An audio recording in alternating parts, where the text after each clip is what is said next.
ये कहानी एक वली और एक बदकार महिला की है। दो ऐसी आत्माएं जो कभी एक दूसरे की दिशा में नहीं आती, लेकिन एक दिन रोजे की हालत में वह वली उसी महिला के घर पहुंच जाता है और वहीं पूरी रात ठहरता है। उस रात में ऐसा कौन सा रहस्य छिपा था जिसने उस महिला का दिल, उसकी दिशा और उसकी पूरी तकदीर बदल कर रख दी? और क्या सच में अच्छे लोगों की संगति अंधकार में डूबी आत्मा को भी प्रकाश की ओर ले जा सकती है? सच जानने के लिए ये कहानी अंत तक जरूर देखिए। ये कहानी एक ऐसे वली की है जो रमजान के महीने में सफर से अपने घर लौट रहे थे। रास्ते में अचानक अफ्तार का वक्त हो गया। उनके पास रोजा खोलने के लिए कुछ भी नहीं था, न खाना न पानी। वह एक घर में गए और वहाँ एक सुंदर लड़की को देखकर बोले, ऐ मुस्लिम बहन, मैं रोजेदार हूँ, सफर में था और अचानक अफ्तार का वक्त हो गया। मेरे पास एक बूंद पानी भी नहीं है, क्या तुम मुझे थोड़ा पानी दे सकती हो ताकि मैं रोजा खोल सकूं? लड़की ने मुस्कुराते हुए कहा, आप अंदर आइए, मैं इंतजाम करती हूँ। वह लड़की उन्हें अंदर ले गई और तरह तरह के खाने उनके सामने रख दिए। वली ने अल्लाह का शुक्र अदा किया और अफ्तार कर लिया, लेकिन उन्हें यह नहीं पता था कि वह लड़की कोई आम लड़की नहीं थी। वह उस शहर की मशहूर महिला थी।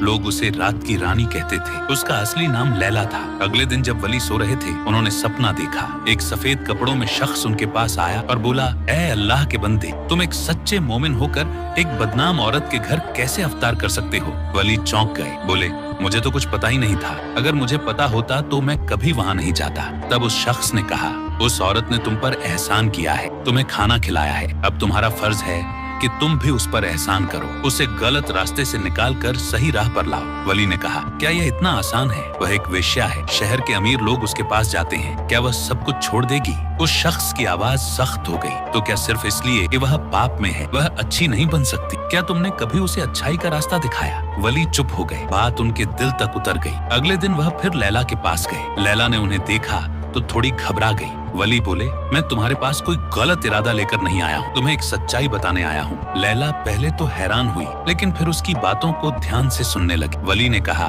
मैं कोई बड़ा इंसान नहीं, एक साधारण सा मुसाफिर हूँ, लेकिन तुम वह इंसान हो जिसे अंधेरे से रोशनी की तरफ बुलाया जा रहा है। लैला हंस पड़ी, लेकिन उसकी आंखों में कुछ टूटने जैसा एहसास हुआ, जैसे उस हंसी के पीछे कोई दर्द छुपा हो। फिर वली ने एक कागज का टुकड़ा उसके हाथ में रखा और चले गए। उस कागज पर लिखा था, तुम सिर्फ लोगों का मनोरंजन करने के लिए नहीं बनी हो, तुम्हारा जन्म इससे कहीं बड़ा मकसद लेकर हुआ है। क्या तुम सच्चाई को जानना चाहती हो? लैला सारी रात सो नहीं पाई, उसका दिल बेचैन हो गया। वह सोचने लगी, ये कौन था, क्यों आया था मेरे पास? अगले दिन वह उस वली की तलाश में निकल पड़ी, लेकिन बहुत कोशिशों के बाद भी वह नहीं मिला। आखिरकार वह शहर के हाकिम के पास पहुंची और उस शख्स के बारे में पूछा। हाकिम थोड़ा हैरान हुआ और धीरे से बोला, लीला, वह आदमी कोई आम इंसान नहीं है। लीला बोल, नहीं, बस इतना जानती हूँ कि उसने मुझे सवालों में उलझा दिया है। हाकिम ने कहा, वह एक साधक है, उसका नाम जायद है। पहले वह एक अमीर व्यापारी था, लेकिन फिर उसने सब कुछ छोड़ दिया और सच्चाई की तलाश में निकल पड़ा। वह सिर्फ उन्हीं के पास आता है जिनके लिए अल्लाह की कोई खास योजना होती है। ये सुनकर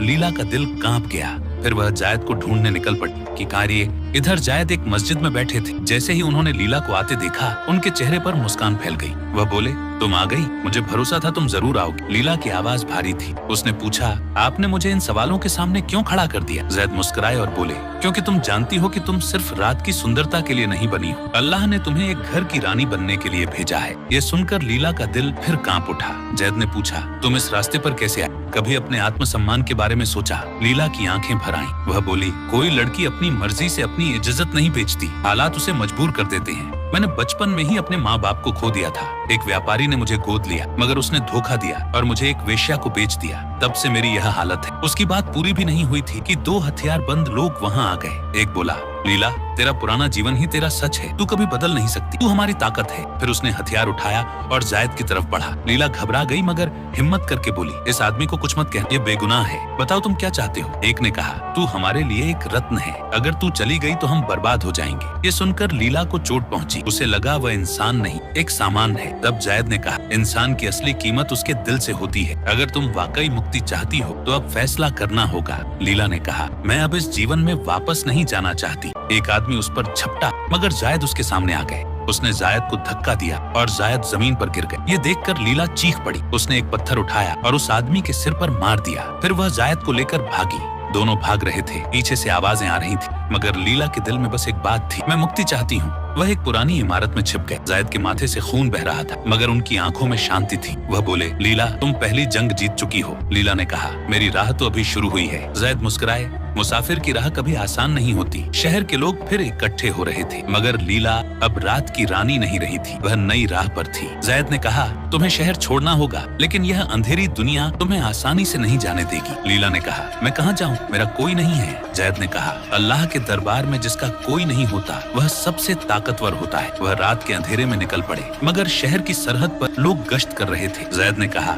डरने की जरूरत नहीं, एक पुरानी सुरंग है, हम उसी से निकलेंगे। वह सुरंग से चलने लगे। पीछे से कदमों की आवाजें आने लगी। जायद ने पूछा, लीला, क्या तुम रोशनी की तरफ जाना चाहती हो? लीला ने कहा, मैं रोशनी चाहती हूँ, अंधेरों में नहीं लौटना चाहती। सुरंग के आखिर में एक लोहे का दरवाजा था जो बाहर से खुलता था। लीला घबरा गई। जायद ने दुआ पढ़कर दरवाजे को धक्का दी, वह खुल गया। दोनों बाहर आ गए। लीला के दिल में कुरान की आयत गूंज रही थी, जो मेरे रास्ते में संघर्ष करते हैं मैं उनके लिए रास्ता खोल देता हूँ। वह रेगिस्तान की तरफ भागने लगे। अचानक लीला ने देखा एक तीर जायद की तरफ आ रहा है। वह सामने आ गई और तीर उसके शरीर में लग गया। लीला गिर पड़ी। जायद उसके पास दौड़े। उसकी आंखों में शांति थी। वह बोली, अब मैं मुक्ति हूँ, मैं अंधेरे से बाहर आ चुकी। उसी वक्त कुछ रहस्यमयी लोग आए। एक ने जायद से कहा, हमें तुम्हारी मदद के लिए भेजा गया है। वह लीला को ऊंट पर बिठा कर ले गए। 3 दिन बाद वह एक गांव पहुंचे। एक बुजुर्ग औरत ने कहा, तुम वह लड़की हो जो अंधेरे से बाहर निकलना चाहती थी। अल्लाह की रहमत हर पाप से बड़ी होती है। लीला ने वहाँ नया जीवन शुरू किया। वह अल्लाह का संदेश सीखने लगी। जायद ने कहा,